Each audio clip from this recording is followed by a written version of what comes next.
하나님의 이름으로 우리가 모여서 하나님의 음성을 듣고자 주님께 집중하면 하나님이 어디에 계세요? 그 주님께 집중하는 두세 사람이 모인 그곳에 계시기 때문에 하나님이 여기 계시는 것이지요. 요즘 우리나라 정치 현실을 보면 참 참담하다라는 생각이 들죠. 그것이 우리 이 시대에 참된 지도자가 부재한 모습이라는 생각이 듭니다. 말은 넘치지만 말씀이 삶을 결정하지 않는 시대. 그 시대가 바로 오늘 우리가 사는 시대였고, 오늘 사무엘 본문이 말하는 그 시대였을 것입니다. 이런 시대에 우리에게 필요한 것은 더 많은 말이 아니라 고요하게 멈춰서서 하나님께 듣는 것입니다. 그런데 우리는 멈추지 못하고 듣지 않는 시대를 살고 있습니다. 말씀이 희귀하여라고 사무엘 상에 기록이 돼 있죠. 말씀이 희귀하다라는 것은 하나님이 침묵하신다가 아닙니다. 하나님 말씀을 들으려는 사람이 없다라는 것입니다. 칼바르트라는 신학자는요, 교회의 위기는 세상의 위기가 아니라 하나님 말씀이 더 이상 사건이 되지 않는 데 있다라고 했습니다. 우리는 지금도 변함없이 기록된 하나님의 말씀, 성경, 생명과 능력의 말씀을 가지고 있지요. 그런데 우리가 그 하나님 말씀에 붙들리지 않아서 말씀이 우리 삶의 사건이 되지 않습니다. 우리가 말씀에 주도권을 넘기지 않으면 말씀이 우리를 변화시키고 역사를 개혁하고 그러면서 하나님이 역사 속에 개입하는 사건을 경험할 수 없습니다. 오늘 우리 모두 주여 말씀하소서, 주의 종이 듣겠나이다. 이 자세로 말씀 앞에 서는 은총이 가득하길 축복합니다. 우리 복염이하고 연서도 들어와서 말씀을 잘 듣기 바랍니다. 자, 사무엘의 시대와 우리의 시대. 말씀이 희귀하여 이상이 흔히 보이지 않았더라. 이것이 공통점인 것 같습니다. 희귀하다라는 것은 말씀이 우리 마음의 중심에서 밀려났다라는 거예요. 내 마음의 중심에 말씀이 없으니까 말씀이 내 삶에 무엇을 결정하는 결정권을 갖지 못하고 뭐가 결정을 하죠? 내 삶을?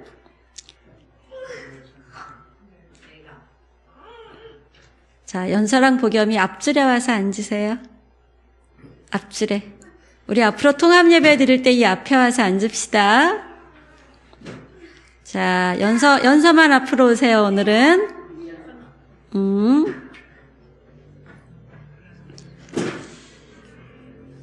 네, 말씀이 희귀하다가 무슨 뜻이라 그랬죠? 말씀이 뭐가 되지 않았다? 응? 안 언뜻 딴 생각하니까 생각이 안 나죠. 잘 들어볼까요, 우리? 자, 말씀이 희귀하다는 말은 말씀이 우리 마음의 중심에서 어떻게 되었다? 밀려났다. 지금 여러분 중심에는 뭐가 있으세요? 지금 말씀만 들으려는 마음이 있으세요? 아니면 말씀 말고 딴 게 마음 중심에 있으세요?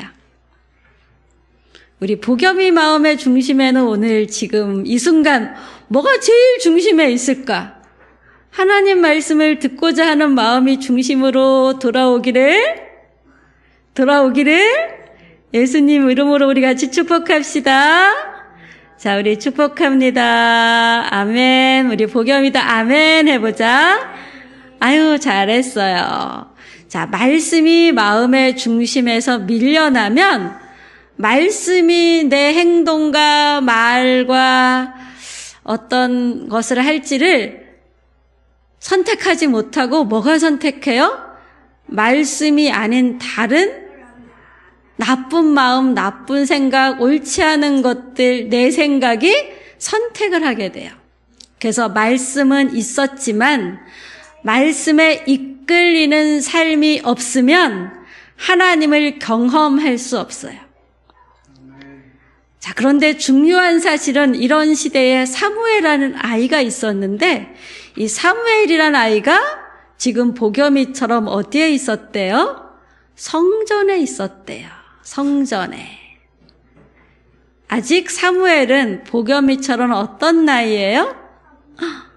어린 나이예요. 어린 나이. 아주 어린 나이.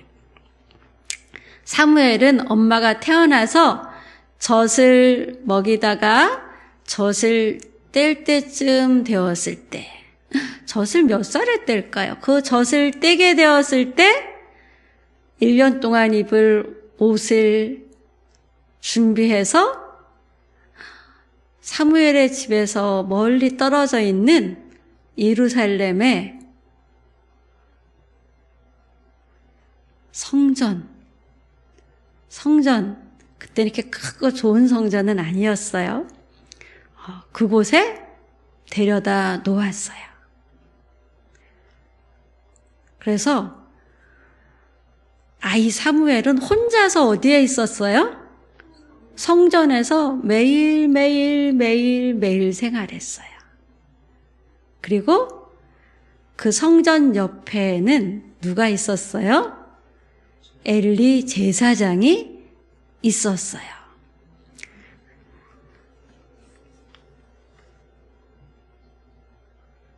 그런데 어느 날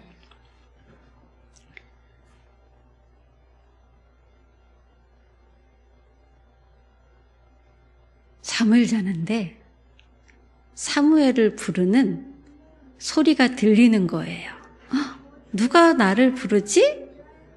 엘리 제사장님이 부르나 보다 하고 엘리 제사장을 향해서 뛰어갔어요. 저 부르셨어요? 라고 하니까 부르지 않았대요. 자, 사무엘이 어디 있었다고요?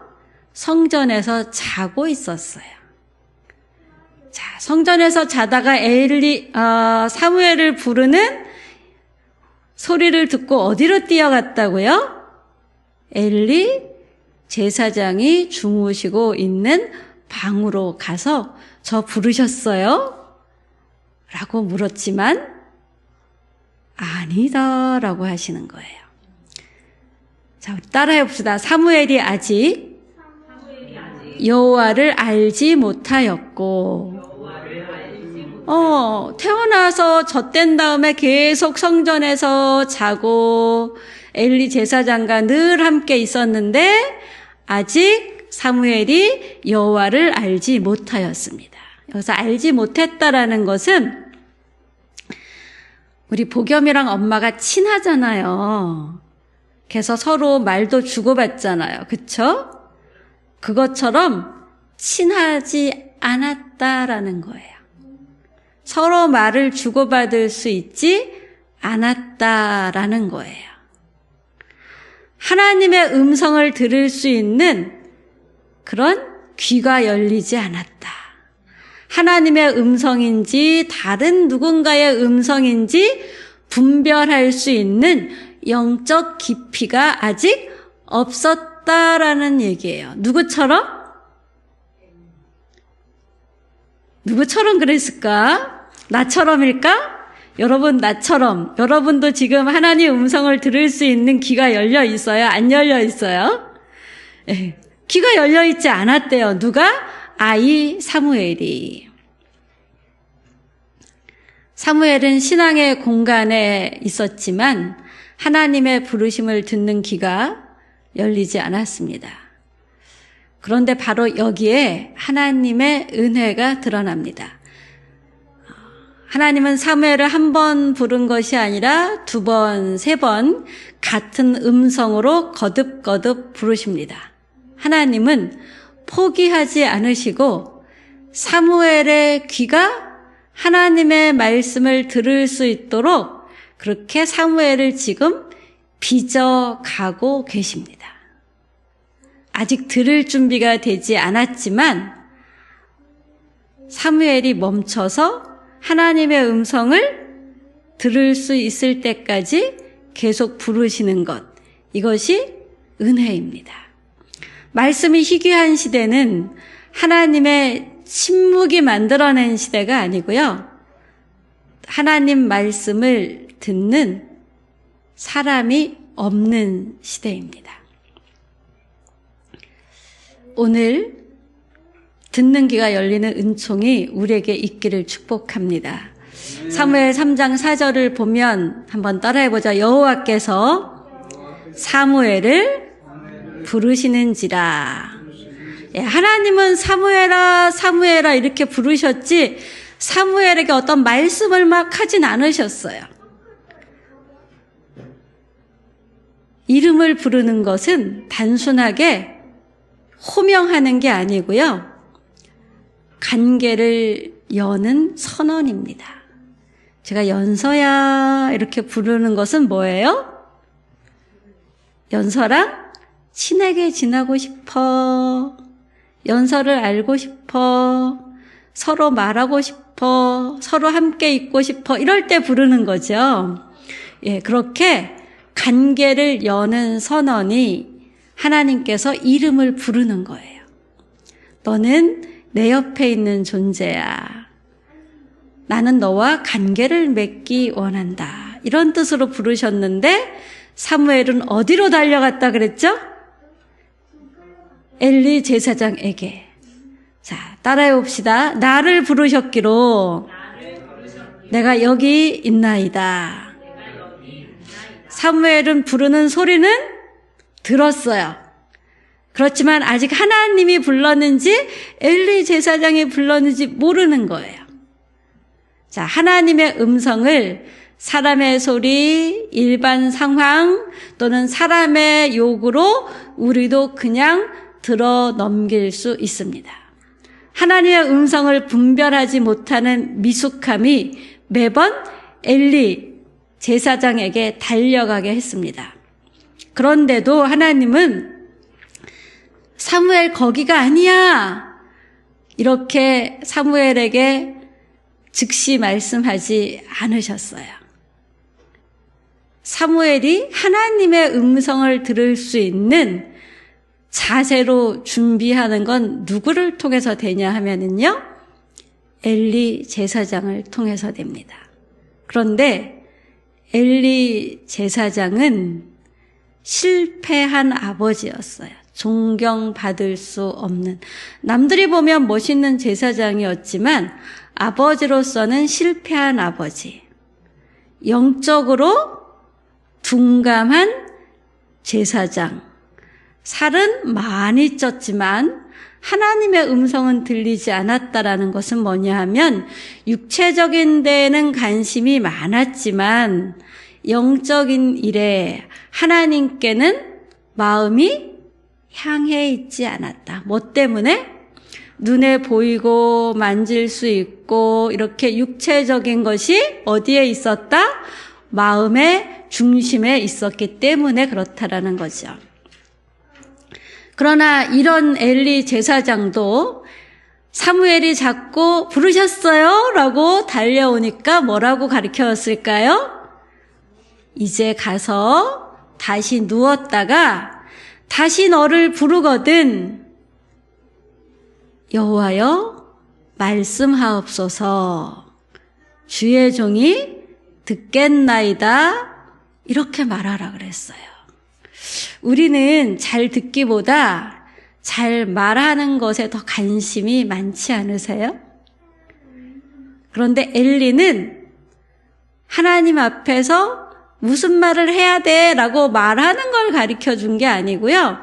어떻게 들어야 하는지를 가르쳐 준 거예요. 말씀하옵소서 주의 종이 듣겠나이다. 이것은 침묵을 동반한 응답입니다. 자기가 그 만남에서 주도하려는 통제권을 내려놓고 주님, 제가 듣겠습니다. 듣고 순종하겠습니다. 라는 말씀 앞에 서는 자세입니다. 말씀하옵소서는 이거예요. 내가 말하지 않겠습니다. 여러분 하나님 생각하면 먼저 하나님께 들을 생각을 하세요? 아니면 내가 하나님께 뭐라고 말하지? 라고 말할 걸 생각하세요? 우리는 하나님 앞에서 이렇게 해야 돼요. 말씀하옵소서. 자, 주의 종이 이거는 나는 주인이 아닙니다. 나는 하나님의 뭐예요? 종이에요. 나는 하나님께 뭐 하겠습니다? 주인인 하나님께 듣겠나이다 라고 하죠. 이 듣다라는 것은 샤마라는 뜻인데요. 이름도 이 샤마와 같은 자음이에요. 셈. 자, 듣고 따르겠습니다. 듣겠나이다는 단순히 듣는다라는 게 아니고 듣고 뭐 하겠다고요? 순종하겠다라는 거예요.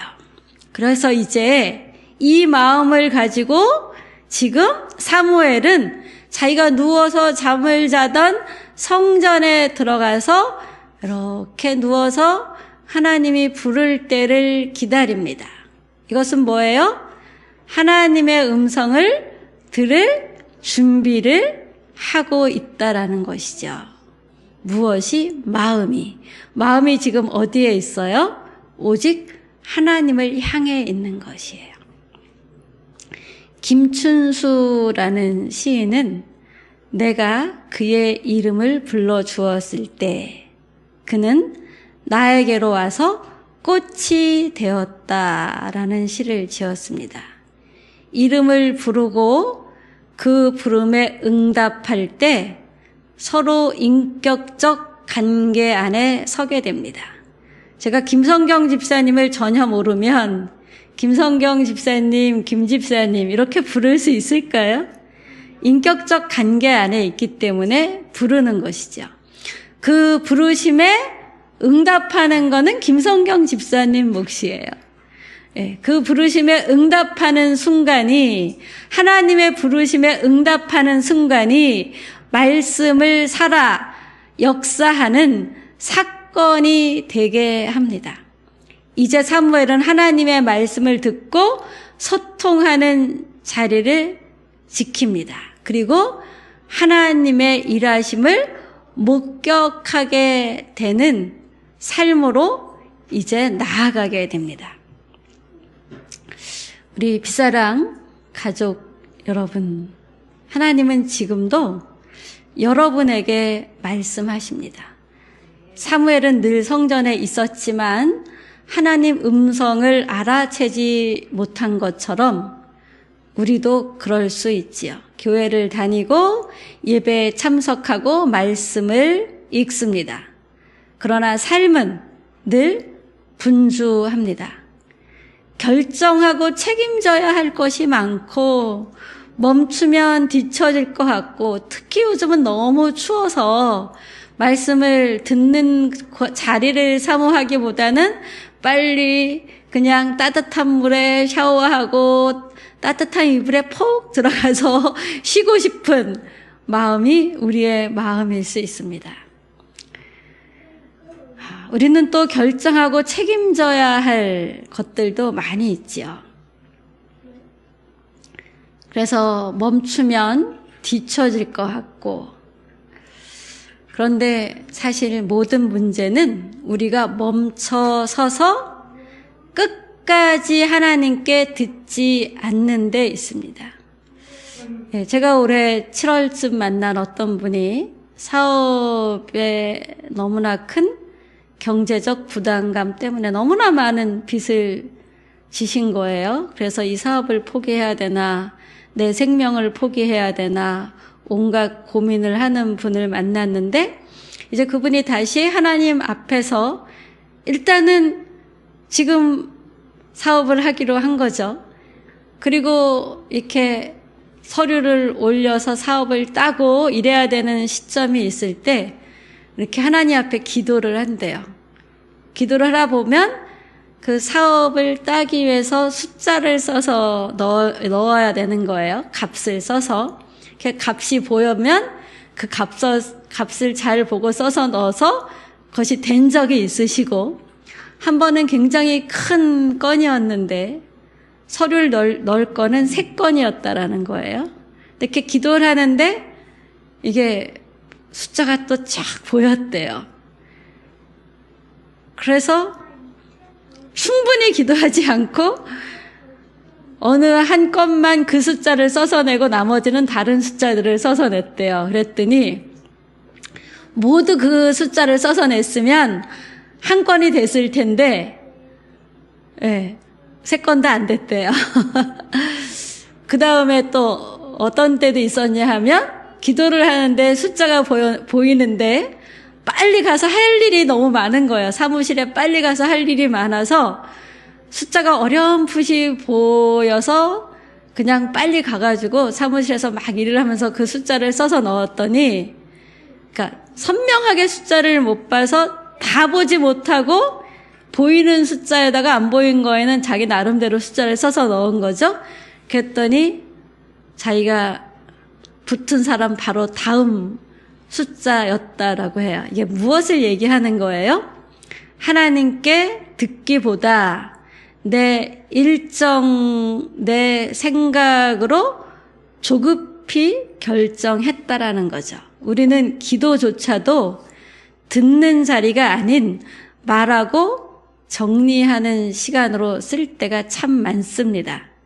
그런데 중요한 건 선명하게 끝까지 집중해서 듣는 것이 내가 서둘러서 일하는 것보다 훨씬 좋은 효과를, 열매를 하나님께서 말씀으로 역사하실 기회를 내 힘으로, 내 지혜로, 내 일정으로 일하는 것보다 하나님의 계획 가운데 하나님의 일정에 맞게 하나님 음성을 잘 듣고 일하는 것이 훨씬 좋은 열매가 맺혀지게 하는 길이라는 것이죠.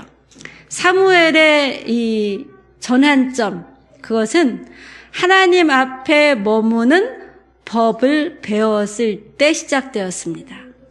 여호와여 말씀하옵소서, 주의 종이 듣겠나이다. 이 고백은 내가 말하지 않겠습니다. 내 인생의 주인은 내가 아닙니다. 하나님입니다. 듣고 따르겠습니다. 이렇게 순종을 향한 첫 걸음입니다. 하나님은 우리의 문제를 먼저 해결하시기보다 우리의 이름을 먼저 부르십니다. 너는 내 사람이다. 나는 너와 친밀하게 지내고 싶다. 나와 함께 하자. 그런데 우리는 이렇게 얘기하죠. 하나님 됐고요. 빨리 말씀하세요. 말씀하시는 거 제가 할게요. 하나님은 함께 하자 그러는데 나는 일하겠다고 하는 거죠. 저 급해요, 하나님. 빨리 나가서 일해야 되니까요. 무슨 일을 해야 되는지 빨리 말씀하세요. 이게 우리의 자세고, 하나님은 너 나랑 같이 친밀하게 좀 사귀자. 이게 하나님이라는 겁니다. 여러분 어떻습니까? 멈춰서 듣고자 하십니까? 사람에게로 빨리 달려가고자 하십니까? 두세 사람이 내 이름으로 모인 곳에는 나도 그들 중에 있느니라. 예수님 말씀입니다. 숫자가 적어도 괜찮다라는 위로의 말이 아니라 어디에 하나님이 임재하시는가에 대한 선언입니다. 내 이름으로 모인 곳에, 내 이름으로 모인 곳에 나도 그들 중에 있느니라. 주님의 임재는 예수님의 이름 아래 듣기 위해 모인 자리에 있습니다. 사무엘은 실패한 아버지, 영적으로 둔감한 엘리를 통해서 하나님께 응답하는 법을 배우고 하나님의 음성을 기다리던 성전에서 말씀으로 임하셨습니다. 그 임하신 하나님을 사무엘은 만난 것이죠. 오늘도 하나님은 들으려는 두세 사람이 있는 곳에 함께 하십니다. 우리가 올해 교회 밖에서 114 교회를 시작합니다. 언제부터 시작하실 것입니까? 이번 주부터 하십시오. 내 가까이 있는 그 사람, 내가 전도할 그 사람, 일주일에 한 번 단 5분이라도 만나고 단 5분이라도 통화하면서 그를 만나러 가기 전에 주여 말씀하소서 듣겠나이다. 제가 가서 그 친구를 위해서 무슨 기도를 해야 될까요? 라고 말하면서 그 친구를 가면 일단은 잘 들으세요. 하나님 말씀을 전하려 하지 말고 그 친구의 기쁨을 들으시고 그 친구의 애한을 들으세요. 듣고 뭐해요? 듣고 하나님 이 친구가 이렇게 즐거운 일이 있으니 너무너무 감사합니다. 더욱더 즐거운 일이 많아지게 해주세요. 기도하세요. 그 외에 하나님께도 들으면서 무슨 기도를 할지 물어보세요. 그래 주시는 마음이 있으면 그대로 기도하세요. 또 그 친구의 애한이 있으면 하나님 이분이 이렇게 마음에 이러이러한 일로 고통스럽고 괴롭습니다. 하나님이 이 친구 마음에 임해 주시고 이 고통스러운 문제가 하나님께서 해결하는 문제가 되어지게 해주십시오. 하나님을 만나는 계기가 되게 해주십시오. 그렇게 기도하세요. 그 친구가 예수를 안 믿어도 나는 이런 문제가 있어. 혹시 생각나면 나 이런 문제가 잘 해결되게 기도해줘. 라고도 말하세요. 그러면서 일주일에 한 번씩 교회 밖에서 주의 종이 듣겠습니다. 주님 말씀하옵소서. 이 고백 속에서 여러분이 만나는 그 사람에게 하나님의 구원이 성취되길 구하시기 바랍니다. 듣는 자의 부재가 말씀이 희귀한 시대를 만들었습니다. 우리 하나님께 듣는 한 해를 보냅시다. 듣고 순종할 때 그 말씀이 사건이 되고 여러분은 말씀이 사건이 되는 삶을 경험하는 은총을 누리게 될 것입니다. 하나님의 축복은 듣고 순종하는 데서 시작됩니다.